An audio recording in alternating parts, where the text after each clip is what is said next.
This clip is sponsored by American Mobile. If you're a nurse interested in traveling, visit americanmobile.com to get started.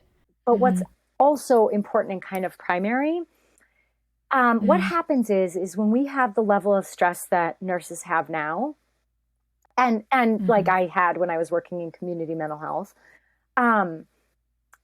we often are in our fight or flight response, right? We get triggered into our fight or flight response. And so you'll feel, and that can, this may be a little brief A&P review. So for nurses who just had it, hang in there, but, but it has been a while, when that fight or flight response kicks in, there's a perceived threat, right? Yeah. And our bodies don't know the difference between a tiger chasing us and a grumpy patient. Mm-hmm. Right. Yeah. And I'm not talking about the violent patient. Like that's more like the tiger, but just but the endorphin, like the cortisol, and adrenaline, and noradrenaline still comes into the body. Mm-hmm. And so like that energy was created to give us enough to be able to fight or flee. Right. Mm-hmm.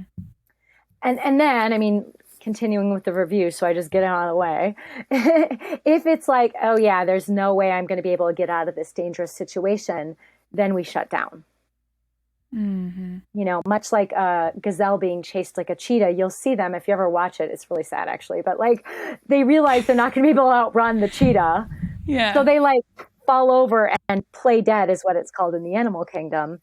And when they go into that shutdown mode, which is called the dorsal vagal response, okay. Emotional pain, physical pain, all those things are numbed out. Yeah. So that shutdown response is a place of numbing, depression, disconnect, dissociation, things like that, right? Like not feeling in your body. And what happens a lot when we're chronically stressed is people end up, especially traumatic stress, which I think it's fair to say most nurses have really had exposure to a lot of traumatic stress in the last 2.5 years. Absolutely. At least then. Yeah. So then what happens is in that chronic state of traumatic stress, you're bouncing back and forth between the two. Hyperarousal, hypoarousal, fight or flight, shutdown, fight or flight, shutdown. Yeah. And so that's why you'll see the at work or feel it. And then the collapsing on the couch when you get home. Yeah. Oh my God. That's and then so true. It's so true.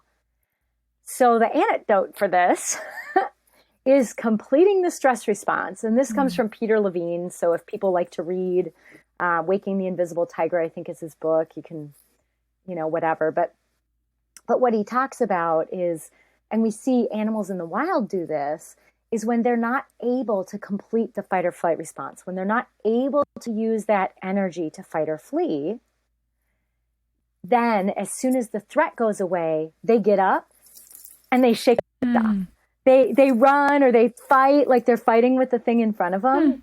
He's looked at this with polar bears. It's actually fascinating. Wow. But they use the energy up by completing the stress response.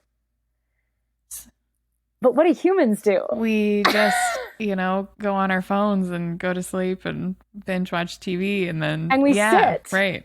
You just sit down. Yeah, you're exhausted. You just like lay on the couch. Because you're so exhausted. You're like, yeah, right. I'm supposed to go for a walk? Okay, Jen. Yeah, I'll get on that. Yeah.